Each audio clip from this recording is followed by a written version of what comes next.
Hello everyone, welcome back to my channel Purnima Bengali blog চ্যানেলে সবাইকে স্বাগত জানিয়ে আজকে আবার একটা নতুন ভিডিও নিয়ে চলে আসলাম। কেমন আছো সবাই? আশা করি ভালোই আছো, আমিও ভালো আছি। আমি পূর্ণিমা, তোমাদের সাথে আবার দেখা হচ্ছে নতুন ভিডিওতে, কারণ এতদিন ভিডিও দিচ্ছিলাম না। তো কেমন আছো সবাই বলো। আমি ভিডিও দিচ্ছিলাম না, মনটাও ভীষণ খারাপ ছিল আর একটু চাপের মধ্যে ছিলাম, তাই দেওয়া হচ্ছিল না। তো আজকে আমি একটা অন্যরকম ভিডিও এনেছি যে বিছানার চাদর কিভাবে তাড়াতাড়ি চটজলদির মধ্যে পাতা যায়, তো সেটা তোমাদের সাথে শেয়ার করব।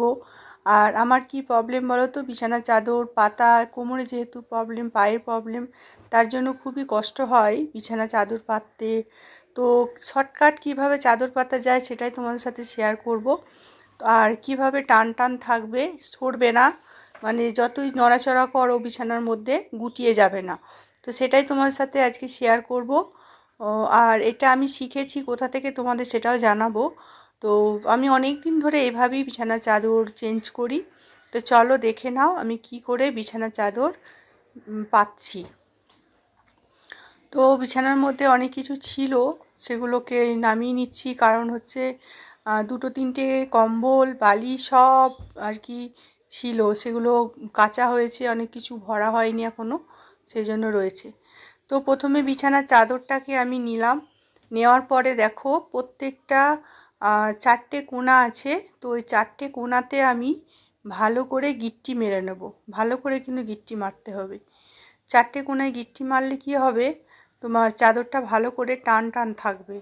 তো এটা যেমন টান টান থাকবে তেমন বিছানাটাও কিন্তু ভালোভাবে তাড়াতাড়ি কুইকলি পাতা হবে চাদরটা, ঠিক আছে? তো চলো দেখে নাও, আমি চারটে কোণাতে গিট্টি মেরে দিচ্ছি। আবার কাচবে যখন তখন আবার গিট্টিটা খুলেই কাচতে হবে, এটাও আবার একটা কাজ। তো আমার গিট্টি মারা হয়ে গেল। এবার দেখো কত তাড়াতাড়ি কত স্পিডে কাজটা হবে, বেশিক্ষণ লাগবেই না বিছানার চাদর পাততে। তো চলো দেখে নাও। আমি এইভাবে শর্টকাটে করি, হয়তো অনেকেই করে, আমার ঠিক জানা নেই, তবে এরকমভাবে বিছানার চাদর পাতলে টান টান থাকে আর এক্সট্রা করে কোনো কিছু করতে হয় না।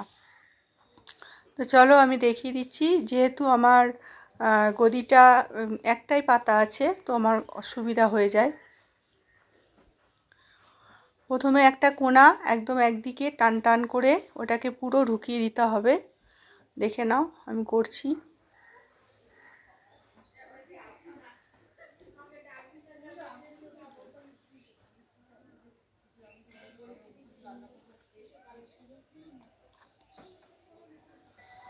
আবার একটা কোণা দিয়ে দেব, এরকম পুরো কোণাতে কোণাতে পুরো ভিতরে ভরে দিতে হবে, তাহলে টান টান থাকবে আর এটা নড়াচড়া একদমই করবে না। দেখতে পাচ্ছ কত সহজে চাদরটা পাতা হয়ে যাচ্ছে। এবার এই পাশে দুই পাশে করে নেব।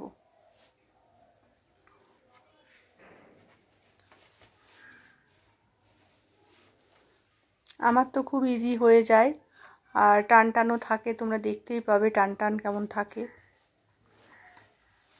তো বন্ধুরা, তোমাদের কি ভালো লাগলো কি না এই ভিডিওটা অবশ্যই জানাবে। যারা নতুন দেখছো আমার চ্যানেলটা, সবাই একটু সাবস্ক্রাইব করে পাশে থাকবে আর অবশ্যই একটা লাইক করে দেবে আর কমেন্ট করে জানাবে আমার এই বিছানা চাদর পাতাটা তোমাদের কেমন লাগলো, অবশ্যই জানিও, ঠিক আছে? তো চলো, আমার দেখো বিছানা সুন্দর করে পাতা হয়ে গেল। আর এবার রান্নাবান্না করতে হবে, তো কি রান্না করব সেটা তোমাদের সাথে অবশ্যই শেয়ার করব। তো চলো দেখো।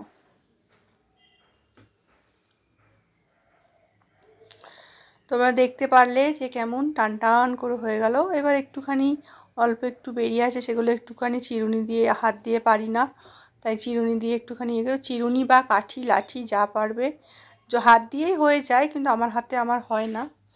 আমার হাতে সব জায়গাতেই ব্যথা, তো তাই আমি যতটা সহজভাবে কাজ করা যায় সেইভাবেই আমি কাজ করি।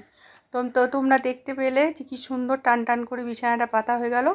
তো চলো এবার রান্নাঘরে।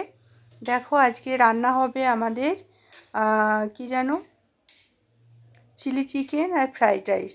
ছেলে রান্না করবে, তার জন্য সব কিছু ছেলে রান্নাঘরে কাটছিল, গোছাচ্ছিল।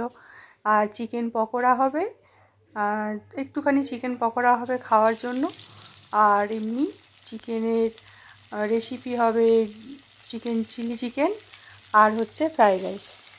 তো এখন এই রান্নাগুলো করে নিচ্ছি। আজকে ছেলে রান্না করছে, আমি করছি না, কারণ ও নিজের মতো করে নিজে রান্না করে খাবে, তার জন্য রান্না হচ্ছে। তো আজকে ছিল এই ভিডিও। তোমাদের কেমন লাগলো ভিডিওটা অবশ্যই জানিও। আর দেখো আমি পকোড়াগুলো ভেজে নিচ্ছি, তারপরে বাকি রান্নাটা ছেলে করবে। তো হয়ে গেলে তারপরে আমরা খাওয়া দাওয়া করে নেব। আর পরের দিন তো সরস্বতী পুজো আছে, গোটা সিদ্ধ আছে। তো আমাদের এবছর পুজো হবে না। তো পুজো কেন হবে না, এমনি পুজো এখন করিও না সেভাবে। আমার পুজো হবে না এই কারণে আমার শাশুড়ি মা মারা গেছে, সেই জন্য হবে না। আর তাছাড়া হচ্ছে গিয়ে এখন পুজো করি না আমি, কারণ ঠাকুর আছে এমনি পুজো দিয়ে দিই, কিন্তু সরস্বতী পুজো আগে যেভাবে হতো সেভাবে এখন পুজো করি না। এদিকে ভাত হচ্ছে, সমস্ত সবজি কাটা হয়ে গেছে, পকোড়াগুলো ভাজা হয়ে গেছে। এখন পকোড়াগুলো খাওয়া হবে, আর ছেলে আর আমি খেয়ে নেবো। তারপরে বাকি রান্নাটা করে তারপরে আবার খাওয়া হবে। তো দেখতে পাচ্ছ রান্নাটা কিভাবে হচ্ছে, খুব শর্টকাটে রান্না, কিন্তু খুব ভালো হবে। আর পুরো রান্না শেয়ার করছি না, তো কি রান্না হচ্ছে সেটাই তোমাদের সাথে শেয়ার করছি।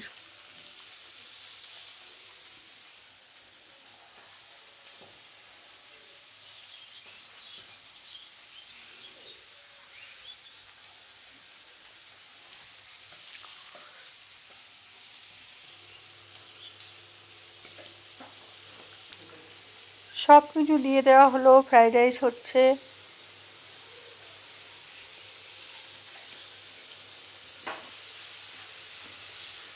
তো বন্ধুরা দেখে নাও, রান্নাটা কমপ্লিট হয়ে গেল প্রায় মোটামুটি।